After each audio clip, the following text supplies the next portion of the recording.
ne soutiennent pas le principe selon lequel la voix dans l'urne est un droit sacré. Nous ne voulons pas soutenir ceux qui se mettent au pouvoir par des coups d'État ou qui changent la Constitution pour servir leurs propres intérêts. L'Afrique a besoin d'hommes forts, elle a besoin d'institutions fortes, et vous avez donné la vie au Ghana. Le développement dépend de la bonne gouvernance. Et ça, c'est l'ingrédient qui manque dans bien trop d'endroits, bien trop souvent.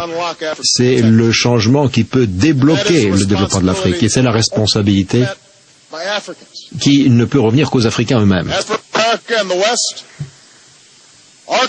Notre engagement, quant à nous, doit se mesurer autrement que par le nombre de dollars que nous dépensons. Je me suis engagé à apporter une augmentation considérable de notre assistance à l'étranger, ce qui est dans l'intérêt de l'Afrique comme dans l'intérêt de l'Amérique. Mais le véritable forme du succès est de savoir il ne faut pas que nous devions une source de soutien perpétuel qui va vous aider à vous soutenir. Il faut savoir si nous construisons avec vous les capacités vous permettant d'assurer le changement. Vous-même.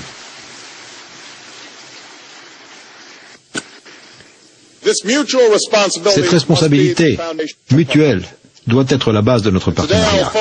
Et aujourd'hui, je vais insister sur 4 domaines qui me semblent particulièrement importants pour l'avenir de l'Afrique et l'ensemble du développement. La démocratie, les possibilités, la santé et le règlement pacifique des différends. Tout d'abord, nous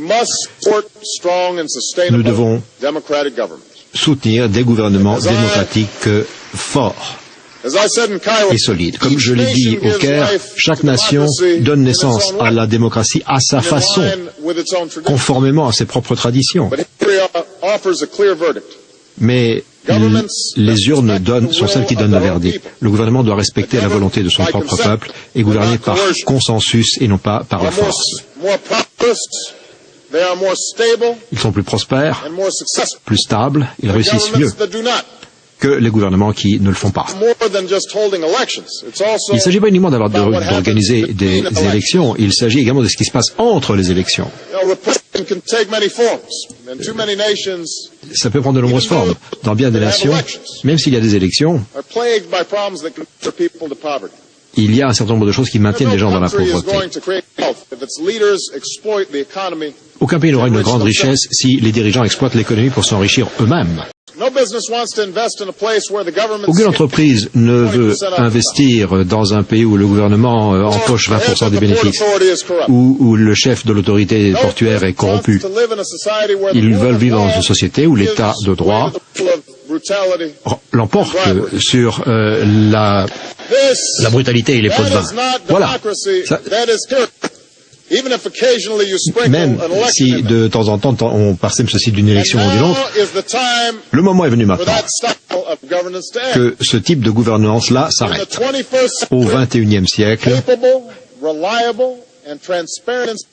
les institutions capables, fiables et transparentes sont la clé du succès. Des parlements forts, des forces de police honnêtes, des juges indépendants, une presse indépendante, un secteur privé fort, une société civile. Voilà les choses qui donnent vie à la démocratie, parce que c'est cela qui compte dans la vie. Let me lastly note that Djibouti just had elections this weekend. Elections the opposition is claiming were fraudulent.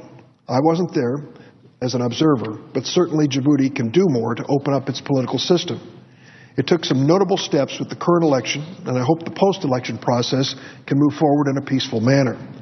I also hope that the Djibouti government, in partnership with the United States and other foreign powers that have significant footprints there, will do more to lift its own people out of poverty.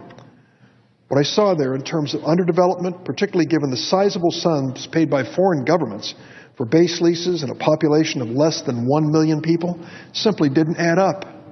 We in the government of Djibouti have a responsibility to do more for the people who live there, especially the next generation of young people.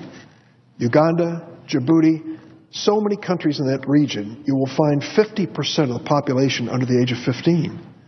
It's just a reminder to us that the dynamic forces behind Arab Spring in many parts of the Middle East and Northern Africa are at least evident.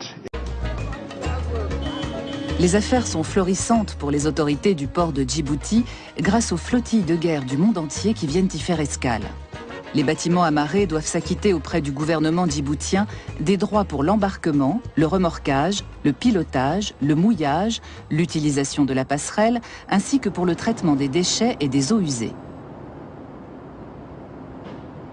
Cela représente 19 000 € par jour et par frégate. Si le navire reste amarré 10 jours, une remise est accordée, 105 000 € tout compris. Rien d'étonnant à ce que le président djiboutien soit le deuxième homme le plus riche d'Afrique, alors que son pays est l'un des plus pauvres du continent.